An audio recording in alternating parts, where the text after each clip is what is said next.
Les hommes. Deuxième volet de Place au débat au cœur de la fête des solidarités. Il est aujourd'hui question de l'égalité entre les hommes et les femmes dans le monde du travail. Statistiques à la pluie, force est de constater qu'il existe encore aujourd'hui un sérieux déséquilibre entre les genres. Nous vous proposons de vivre de larges extraits de ce débat de société avec une majorité de femmes autour de la table. Delphine Chabert de la Ligue des familles, Joël Milquet, ministre de l'égalité des chances pour le CDH, Laurette Onkelings du Parti socialiste, ministre des Affaires sociales. Un homme également pour compléter le panel d'intervenants. Il s'agit d'Édouard Delruel, professeur de philosophie politique à l'Université de Liège.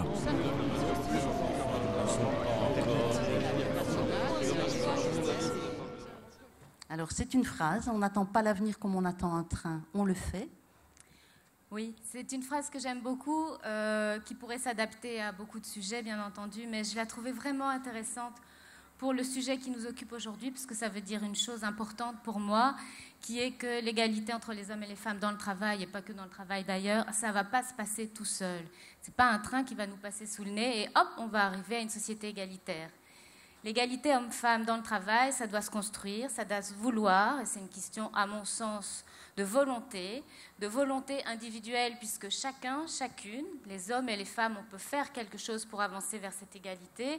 C'est une question de volonté politique très forte qu'on doit tous partager, qu'on doit tous porter. Nous voyons bien que malgré tous les efforts, malgré les lois, les combats, certaines conventions collectives, etc., nous en arrivons encore à avoir évidemment des différentiels qui restent importants, même si au niveau de la Belgique et par rapport aux pays européens, nos écarts salariaux sont plus modérés que dans d'autres pays. Néanmoins, il y a encore énormément de chemin. Mais ça prouve surtout que quand on quitte la vision globale et qu'on rentre dans les secteurs, alors le différentiel est beaucoup plus criant. Et alors, c'est des caissières des grands magasins. Alors, je suppose que Joël voit pourquoi. C'est un secteur qui est majoritairement occupé par des femmes. C'est un secteur où le temps partiel est évidemment omniprésent. C'est un secteur où les bas salaires sont le plus souvent d'actualité. C'est un secteur avec des horaires coupés, avec une qualité de l'emploi très problématique. Ça illustre finalement le travail que nous avons encore à accomplir pour que sur le marché du travail, les femmes puissent occuper des postes de travail de qualité. Avant de prolonger la discussion, je vous propose une petite vidéo où nous sommes allés interroger des hommes et des femmes dans les rues pour voir ce qu'ils et elles pensaient des inégalités salariales entre hommes et femmes. Est-ce qu'on explique qu'il y a des différences salariales pour des postes qui sont égaux entre hommes et femmes ? Bah en fait les patrons ils préfèrent déjà prendre des hommes parce que les hommes ça tombe pas enceinte et donc après tous les congés maternité et tout ça donc ils préfèrent éviter et puis il y a toujours cette discrimination qui est on va dire l'héritage un peu je sais pas de toute l'histoire de l'humanité, c'est-à-dire voilà que l'homme c'est toujours l'homme et que la femme est un peu soumise à l'homme on va dire. Et si vous étiez un patron par exemple, vous établiriez aussi cette politique dans votre entreprise ? Ah non, moi quelqu'un qui bosse à travail égal, salaire égal, le sexe importe peu pour moi. Selon moi, non, ce n'est pas normal. Maintenant, je pense que les mentalités évoluent quand même et que les femmes prennent de plus en plus leur place. Disons qu'il y a encore ces clichés qui sont bien là, qui font que une femme peut tomber enceinte et effectivement avoir des arrêts de travail, etc. Un homme, à moins d'une réforme profonde de la médecine, ne tombera jamais enceinte.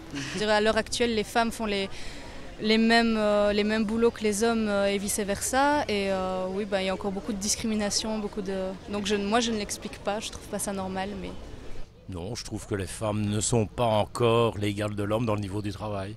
Est-ce que vous trouvez ça normal, vous ? Absolument pas. Non, je trouve que c'est pas cette question à salaire égal, à travail égal, salaire égal, c'est le fait que les femmes ont souvent, dans le cadre d'un bureau, des initiatives plus intelligentes que celles des hommes.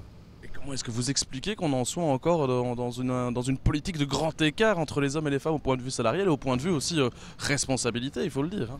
Tout simplement parce qu'on est encore au Moyen-Âge. C'est tout. On n'évolue pas. Est-ce que donc les choses avanceraient malgré tout ? Est-ce que des choses se sont passées ? Est-ce que des décisions ont été prises ? Est-ce qu'une évolution est à souligner au niveau de l'inégalité salariale entre les hommes et les femmes.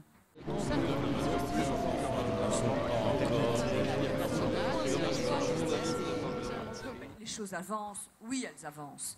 Et je pense que dans ce combat qui n'en finit pas, c'est une longue marche, c'est un long combat pour l'égalité, je crois qu'il ne faut pas faire de misérabilisme et qu'il faut à chaque fois souligner les victoires que nous engrangeons. Et il y en a.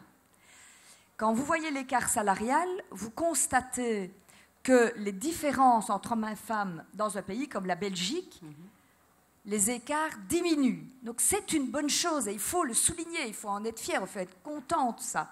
Et c'est aussi le résultat de luttes, des luttes militantes, des luttes au niveau politique, des luttes au niveau syndical. Nous constatons que dans certains secteurs, les femmes ont finalement renversé la vapeur. Regardez, je suis juriste, dans le domaine du droit, les femmes sont maintenant massivement présentes, des avocates, des magistrates. Il y a des secteurs comme dans l'enseignement où massivement les femmes ont bousculé les habitudes. Et donc, soyons fiers de ces combats-là. Regardons ce qui a fonctionné et continuons ensemble cette longue lutte pour l'égalité à l'emploi.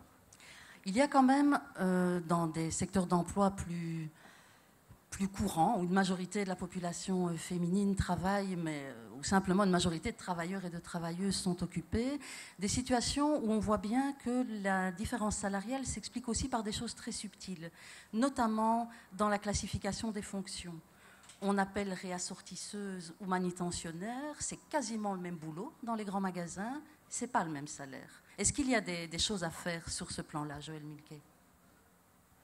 Mais c'est justement, comme on est quand même dans les étapes positives qu'on voudrait souligner, c'est surtout un élément sur lequel on a fait de grands bonds dans les 5 dernières années, et notamment les 2 dernières.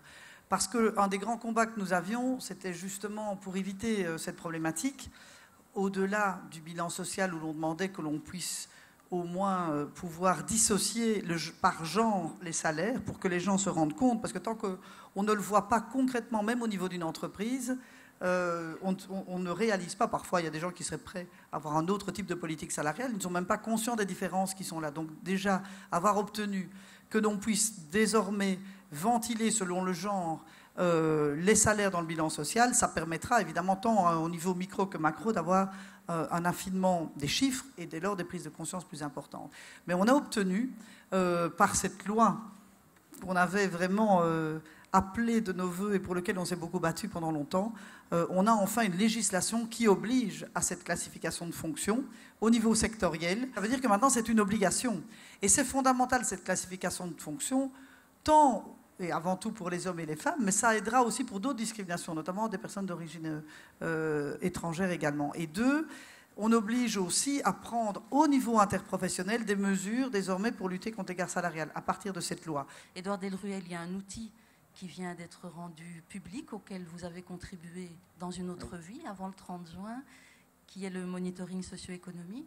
C'est ça, mais c'est un outil qui n'est pas ne concerne pas les femmes directement. C'est donc le monitoring socio-économique des personnes étrangères ou d'origine étrangère sur le marché de l'emploi, donc qui est en quelque sorte complément de tous les chiffres que l'on peut avoir sur les questions de genre, et notamment l'écart salarial. Et ce qui est très intéressant, le Centre pour l'égalité des chances, donc je ne dirige plus, mais enfin j'ai suivi ce dossier pendant très longtemps, vient, il y a 2-3 jours, de sortir ce monitoring socio-économique, ce qui est très intéressant parce que, à côté de toute la question âge, à côté de la question genre, avec ici la question migration, intégration, personnes d'origine étrangère, on a vraiment maintenant 3 outils que l'on peut commencer à croiser. Et d'ailleurs, dans le monitoring, tout est genré, donc il y a chaque fois la ventilation homme-femme, et c'est très intéressant de voir évidemment comment des femmes cumulent les discriminations de femmes et d'origine étrangère. Si vous voulez que je cite un chiffre, par exemple, de taux d'emploi, le taux d'emploi moyen chez les Belges d'origine belge, je vais les appeler comme ça, donc qui n'ont pas de parents ni de grands-parents d'origine étrangère, c'est 74%. Prenons un exemple les femmes d'origine maghrébine, c'est 31%. C'est considérable. Et donc là, on voit comment les discriminations se cumulent ou se croisent. Voilà, on reviendra peut-être sur cette question, mais ça, c'est évidemment une question fondamentale dans la question de genre et dans la lutte contre les discriminations en général, c'est qu'il y a des catégories d'individus qui cumulent les discriminations, où les discriminations sont croisées. Qu'est-ce que nous, les hommes, on peut faire pour l'égalité femmes-hommes ? Et il y a notamment ça, de déconstruire les stéréotypes sur un certain nombre de professions et peut-être remasculiniser certaines professions pour pouvoir féminiser d'autres professions. Mais je reviendrai peut-être là-dessus. Mais l'écart salarial, les études sur l'écart salarial, comme le monitoring socio-économique, ce sont des instruments absolument indispensables pour les journalistes, pour le public, pour les partis politiques, pour les syndicats et pour tous les professionnels. Pour prolonger ce que disait Daryl Ruel, j'entends bien que c'est un travail considérable de pouvoir produire les données. Si on regarde par exemple chez nos voisins en France qui ont quand même avancé très fort sur la production de données et qui ont essayé de comprendre qu'est-ce que c'est que cet écart salarial. Donc il y a le temps partiel, il y a en premier le fait que les femmes travaillent moins puisqu'elles s'arrêtent plus, donc elles travaillent moins le temps partiel à la semaine, mais dans leur vie, elles s'arrêtent pour le congé de maternité quand elles ont des enfants et pour le soin aux enfants. Donc ça c'est une chose. Elles gagnent moins aussi parce qu'elles sont dans des secteurs professionnels qui payent moins.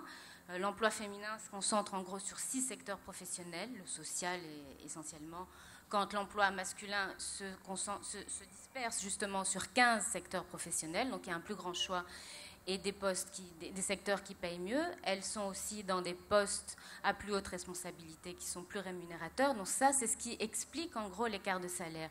Mais une fois qu'on a comptabilisé ça, en France, on a montré, et la situation belge est très très proche, qu'il reste 10%.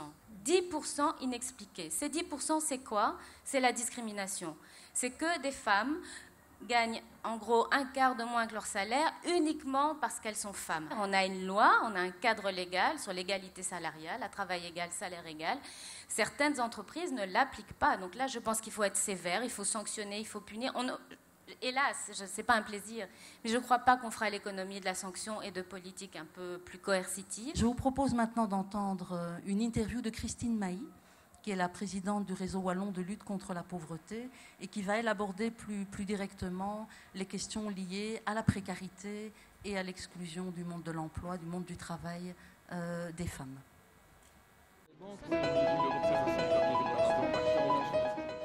Madame Mailly, aujourd'hui en Belgique, comment est-ce qu'on peut qualifier la situation des femmes au travail comparativement aux hommes ?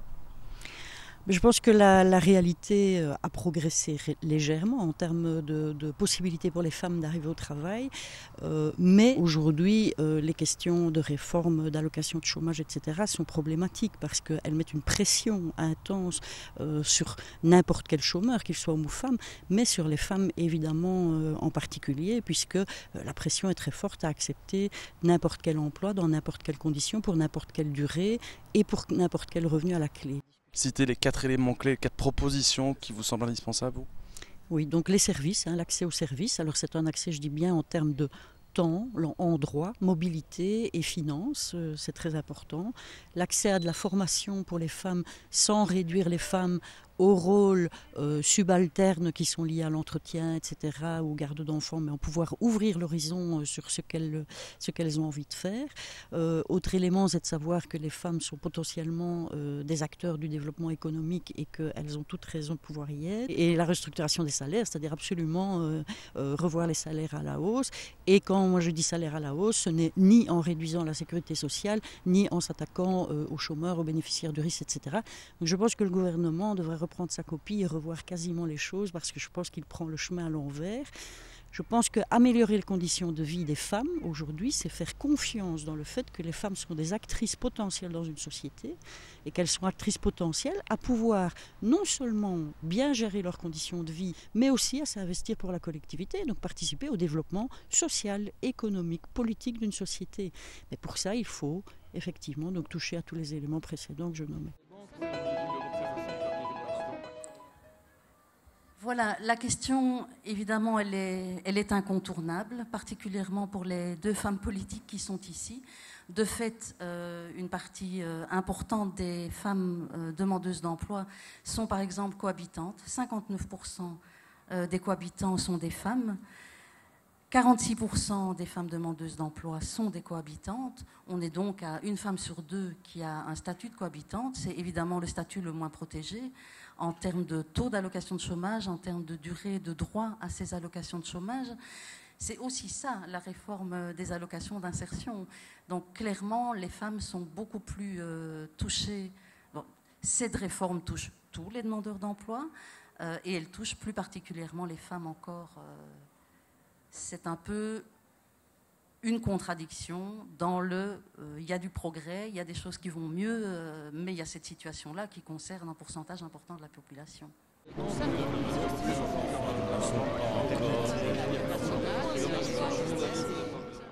L'objectif qui est, et on l'espère qu'en un moment, et on est en train de sortir petit à petit de cette crise, on en aura les capacités budgétaires en matière de sécurité sociale, c'est qu'il y a un sujet qui a été porté par des générations de groupements de femmes et qui s'est un tout petit peu oublié en raison des impératifs budgétaires, mais c'est l'individualisation des droits. Ça ne peut pas être oublié, ça reste un objectif. Je mentirais en disant qu'on peut le faire rapidement parce que ça a un coût, évidemment, mais il est clair que c'est un des éléments d'affranchissement de la femme complet. Il faut réguler, qu'on ne peut pas simplement se dire que c'est une question de culture, que le monde va changer parce que naturellement, on va vers l'égalité. Ce n'est pas vrai. J'ai dit qu'il y avait un mieux, il y a des avancées, il y a des reculs. Le recul sur la dégressivité des allocations de chômage, il est clair. Ça, c'est un combat que nous avons perdu. On gagne des combats, on en perd, ça c'est clair. Mais je pense véritablement que si nous devons continuer à avancer, nous devons le faire avec des règles. Et pour que la règle soit effective, il faut des sanctions. Il n'y a pas de droit, il n'y a pas de règle sans pression par menace de sanctions. On parlait des familles monoparentales. Ça, c'est vraiment là où les chiffres de pauvreté sont les plus importants. Il y a là la question salariale, c'est une évidence, mais il y a aussi la question de l'accompagnement, et notamment pour les enfants. Il faut des politiques spécifiques, il faut, c'est certain, il y a des lois antidiscrimination, il faut les faire respecter. Et ça, c'est le deuxième rôle d'une institution comme l'Institut pour l'égalité des femmes et des hommes ou le Centre pour les autres motifs de discrimination. C'est aussi de faire une jurisprudence, de faire des procès, qui n'est pas de faire des procès pour faire des procès, c'est de faire des procès pour faire avancer la jurisprudence. Il y a tout ce qu'on appelle une stratégie litigation pour essayer de faire en sorte de gagner en termes de jurisprudence. Mais il faut savoir que ces instruments, qui sont vraiment très très nécessaires, ils ont leurs limites. Et à un moment donné, les politiques spécifiques, elles doivent se traduire en politique générale. Parce que s'il y a bien des travailleurs, en l'occurrence des travailleuses, qui arrêtent souvent de travailler parce qu'il y a les enfants et on ne recommence pas tout de suite ou c'est difficile, etc., c'est bien les femmes. Donc il y a des combats généraux, il y a des questions, des objectifs sociétaux généraux, après, qui ont des incidences de genre, ou pour d'autres groupes cibles d'ailleurs, mais des incidences de genre, et donc il y a une dialectique sans arrêt à avoir entre les politiques spécifiques, hommes-femmes, les politiques générales, et puis comment est-ce qu'on traduit ça pour les politiques spécifiques. Pourquoi on en est là ? On en est là parce qu'il y a eu un grand vide qui fait qu'on ne s'est pas posé la question quand, après les années 60, les femmes ont commencé à travailler massivement. Ce n'était pas une ou deux femmes comme ça a toujours été, c'était massivement, ça devenait un phénomène social. Personne ne s'est demandé collectivement, politiquement, qu'est-ce qu'allaient devenir ces femmes et surtout, comment allaient être pris en charge et par qui les 50 heures de travail domestique, parce que c'était ça la moyenne à l'époque, qu'elle faisait. Et donc il y a eu un grand vide. Collectivement, on n'a pas répondu à ça et les solutions ont été individuelles. Et c'est quoi ces solutions ? C'était les femmes qui ont fait la double journée et on y est toujours dedans, la double journée. La première inégalité, là, c'est la double journée et c'est le temps partiel. Je voulais parler un peu du temps partiel et puis après je vais parler en effet ce qui bouge. Le temps partiel, aujourd'hui, ça a été politiquement une mesure qui a été soutenue pour augmenter le taux d'activité des femmes parce qu'en effet, au plus on travaille, au plus on enrichit la collectivité, au plus on paye notre système de sécurité sociale qui est fondé sur le travail. Donc on a encouragé le temps partiel et on se rend compte aujourd'hui que ce temps partiel est un vrai piège de l'égalité entre les hommes et les femmes. Le tir est en train de corriger, puisque j'ai vu dans la stratégie de relance du gouvernement fédéral de 2012 que On allait réorienter les dispositifs qui soutenaient le temps partiel pour plutôt soutenir l'emploi à temps plein et pousser les femmes à travailler à temps plein. On a parlé, une des conséquences des difficultés de l'emploi des femmes, c'est quand même la pauvreté. Et la pauvreté des femmes, c'est la pauvreté des enfants. Et on sait que le premier rempart de lutte contre la pauvreté des enfants aujourd'hui, c'est les mamans qui travaillent à temps plein. Donc on doit corriger ça. Ce sont les femmes qui gardent les enfants. C'est le vrai premier frein à l'emploi. On doit construire ce droit à l'accueil, c'est possible, c'est un investissement, c'est pas un coût. D'autres pays l'ont fait, on a des exemples et ça marche. Vous les connaissez tous évidemment, nos voisins d'Europe du Nord, des pays scandinaves, le Danemark, la Suède, ont créé un droit à l'accueil, c'est-à-dire que vous avez un enfant, la commune, c'est géré par les communes, c'est au niveau communal, la commune doit vous proposer une place d'accueil pour votre enfant. Comme on le fait pour l'école. Comme pour l'école, exactement. Donc on doit aller vers ça, c'est la première priorité. À la Ligue, on a fait des petits calculs, puisque c'est quand même vraiment pour nous le combat premier à mener. Il faudrait aujourd'hui créer 4000 places d'accueil par an, juste pour répondre aux besoins, à besoins constants. C'est-à-dire que ça ne correspond pas à 4000 places au nombre d'enfants, ça correspond à la demande des parents. 4000 places par an jusqu'en 2020. On en est vraiment, vraiment, vraiment loin. La question qui est posée, notamment sur l'accueil des enfants, dans les milieux collectifs ou pas, pourvu qu'il y ait une solution de qualité pour les enfants. Et accessible financièrement. Accessible évidemment, financièrement. C'est une question centrale. On fait des plans cigognes, etc. Et on essaye de rattraper un retard. On n'y arrive pas pour le moment. C'est un coût financier immense, il faut dire. Et puis, quand vous pensez, on est ici en Wallonie, où la population grandit à un rythme qui permet finalement des investissements, notamment pour la garde des enfants. Mais quand vous regardez à Bruxelles, c'est 20 000 habitants en plus par an. C'est une ville en plus par an qu'il faut englober, avec dès lors une jeunesse, une flambée de jeunes. Et comment faire? On est en train de courir devant une réalité finalement qui nous dépasse. Ça ne veut pas dire qu'on ne peut rien faire, mais je dis simplement que si on veut trouver des moyens supplémentaires pour l'individualisation des droits sociaux, parce que je pense que c'est une solution d'avenir, mais c'est une réforme aussi importante que la réforme qui a vu naître la sécurité sociale, tu en parlais en 1944. Hein. C'est un coût qui se chiffre par dizaines de milliards. Hein, donc c'est une réforme fondamentale. Mais je pense qu'il faut viser l'individualisation des droits sociaux.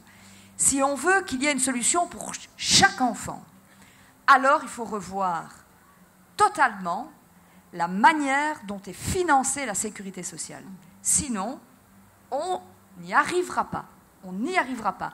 Pour le moment, la Belgique est un pays où, il est vrai, la charge sur le travail par le biais des cotisations sociales est importante, c'est clair. Si on veut la diminuer, sans diminuer l'investissement pour les soins de santé, pour les politiques d'emploi, pour les pensions, pour les enfants, pour les allocations familiales, alors il y a une seule réponse, c'est qu'il faut une fiscalité plus juste et il faut que la sécurité sociale soit beaucoup plus massivement financée par les revenus du capital. Les politiques d'accueil de l'enfance, par exemple, ne sont pas qu'un coût, c'est une politique d'investissement. On investit parce que d'une part, on augmente l'emploi. Il y a des femmes et des hommes, j'espère, qui vont s'occuper de nos enfants. On va permettre aux femmes davantage de travailler puisqu'on sait que c'est un des freins majeurs à l'emploi. Et on va aussi avoir une politique de mixité sociale et de lutte contre les inégalités précoces. Puis qu'on sait, maintenant, on a des enquêtes qui montrent que les enfants qui ont été accueillis dans un accueil collectif de qualité, ont plus de chances de réussir à l'école. Et donc, c'est un investissement également. Donc, il faut renverser. On a aussi il existe des théories qui montrent qu'il y a des politiques sociales d'investissement. Ce ne sont plus que des dépenses. Donc, je pense que le virage, il est là aussi. C'est un investissement. L'obligation pour les entreprises qui emploient un quota de temps partiel trop important de payer plus de cotisations sociales. Bon, je crois qu'il y a des politiques comme cela qui peuvent amener à une qualité de travail pour les femmes plus importante. 2, la garde des enfants, mais aussi la garde en crèche, en extrascolaire, vous venez de le dire, la garde pour les enfants malades. Et donc, on pourrait aussi passer par une obligation d'entreprise d'investir avec les pouvoirs publics pour l'organisation de ces milieux d'accueil, crèches, extrascolaires. Je pense qu'en la matière, avec des déductions fiscales s'il le faut, etc., ça permettrait vraiment de débloquer la situation parce que les communautés qui sont exsangues ne sauront pas faire des plans qui permettent véritablement de rencontrer les besoins. Ne pas oublier le combat pour le contrôle des naissances, pour la contraception, pour l'avortement, hein, que ça, ce sont des choses essentielles et parfois qu'on oublie un peu, comme si c'était acquis. Et puis, on voit de temps en temps les religions et les conceptions traditionnalistes venir ronger tout ça, hein, venir gratter tout ça. Il faut être intransigeant parce que c'est la base de la domination masculine. C'est évidemment de coincer la femme dans son rôle, voilà, de ventre et de domesticité. Donc, le corps d'une femme, ça lui appartient, voilà, et ça, c'est le versant famille, couple, en quelque sorte. Et deuxièmement, l'accès à l'emploi. Et les deux choses, l'accès au travail. Et les deux choses sont liées. Une femme doit garder la maîtrise de son corps et de son destin. Eh bien, merci. Merci à tous les quatre. Merci.